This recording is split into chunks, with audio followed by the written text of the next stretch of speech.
పిల్లలందరికీ శుభోదయం. కథలంటే ఇష్టపడేటువంటి పిల్లలందరికీ శుభాశీస్సులు. చందమామలో మేనమామ బాలల కథల సంపుటి నుండి ఈరోజు 9వ కథగా మనం తూకంలో మోసం అనే కథ విందాం. తుంగపాడు గ్రామంలో సుబ్బయ్యది ఒకే ఒక కిరాణా కొట్టు. పప్పు దినుసుల దగ్గర నుంచి గుండు సూది వరకు అతని దగ్గర దొరకని వస్తువంటూ ఉండదు. అది చిన్న ఊరు కావడంతో మరెవరూ ఇంకో కొట్టు పెట్టుకోలేదు. దీంతో సుబ్బయ్య తూచిందే తూకం, అమ్మిందే సరుకు అన్నట్లు తయారైంది వ్యవహారం. చుట్టుపక్కల జీడి మామిడి తోటలు ఎక్కువ. ఆ తోటల్లో పనిచేసేవాళ్లు జీడి పిక్కలు ఏరుకొచ్చి సుబ్బయ్యకు ఇచ్చి అందుకు బదులుగా వారికి కావాల్సిన సరుకులు తీసుకుంటూ ఉంటారు. సుబ్బయ్య తెలివిగా వారిచ్చే పిక్కలను ఒక తక్కెడతో, తానిచ్చే సరుకులు మరో తక్కెడతో తూచేవాడు. కానీ అప్పుడు వాళ్లకు అది తెలిసేది కాదు. పట్నంలో చదువుతున్న రామయ్య కొడుకు సీను ఒకసారి తుంగపాడు వచ్చాడు.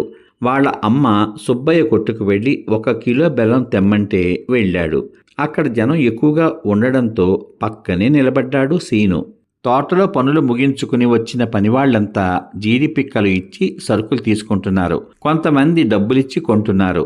సుబ్బయ్య తక్కెడలు మార్చి తూయడం చూశాడు సీను. తను బెల్లం కొని ఇంటికి వచ్చాడు. వాళ్ళ నాన్నతో సుబ్బయ్య మోసం గురించి చెప్పాడు. దెబ్బలాడితే కొన్ని రోజులు దొంగ తక్కెడ దాచేస్తాడు. ఆ తర్వాత మళ్ళీ మామూలే. ఊళ్ళో ఒకే కొట్టు ఉండడంతో ఎవరూ ఏమీ చేయలేకపోతున్నారు అని బదులిచ్చారాయన. ఏదో ఒక ఉపాయం ఆలోచించాలి అనుకున్నాడు సీను. తన పథకాన్ని తన మామయ్య కృష్ణారావుకి చెప్పాడు. ఆ తర్వాత రోజు కృష్ణారావు సుబ్బయ్య కొట్టుకు వెళ్ళాడు. నా స్నేహితుడు వాళ్ళ ఊర్లో కిరాణా దుకాణం పెట్టాలనుకుంటున్నాడు. మీరు పట్నం వెళ్తే మంచి తక్కెడ రాళ్ళు కొని పెట్టండి. అయితే తూకం మాత్రం సరిగ్గా ఉండాలండోయ్ అని అడిగాడు. భలేవారే, తూకంలో తేడా లేకుండా మంచివే తెస్తాను అన్నాడు సుబ్బయ్య. తక్కెడ కొన్నప్పుడు కొంత డబ్బు మిగిల్చుకోవచ్చు అనుకుంటూ కృష్ణారావు దగ్గర డబ్బులు తీసుకున్నాడు సుబ్బయ్య. ఆ రోజు సాయంత్రమే పట్నం వెళ్ళి తక్కెడ రాళ్ళు తీసుకువచ్చి కృష్ణారావుకి ఇచ్చాడు. మరుసటి రోజు కృష్ణారావు సీను సుబ్బయ్య కొట్టుకు వచ్చారు. అప్పటికే అక్కడ చాలామంది సరుకులు కొంటున్నారు. సుబ్బయ్య గారు, మీరు తెచ్చిన తక్కెడ చాలా బాగుంది. సరదాగా ఈరోజు నాకు సరుకులు ఈ తక్కెడతో తూచివ్వండి అంటూ తక్కెడ ఇచ్చి కందిపప్పు పెసరపప్పు ఇవ్వమన్నాడు కృష్ణారావు. అక్కడున్న జనంలో పరువు పోకూడదని తూచి ఇచ్చాడు సుబ్బయ్య. ఈ తక్కెడ చాలా బాగుంది, మాకు దీంతోనే తూచివ్వండి, ఎలాగూ మీరు కొన్నదే అంటున్నారుగా అన్నారు అక్కడున్న వాళ్ళంతా. చేసేది లేక సుబ్బయ్య అందరికీ ఆ తక్కెడతోటే తూచిచ్చాడు. ముందు కన్నా ఎక్కువ సరుకులు రావడం గమనించారు అంతా. మరుసటి రోజు కూడా కృష్ణారావు దగ్గర తక్కెడ తీసుకువచ్చి సుబ్బయ్య దగ్గర సరుకులు కొన్నారు చాలామంది.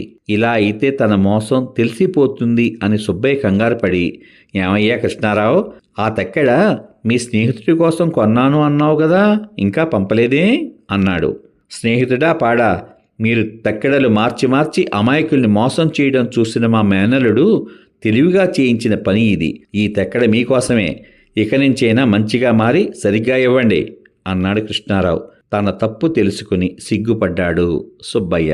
పిల్లి కళ్ళు మూసుకుని పాలు తాగుతూ ఉంటుందట.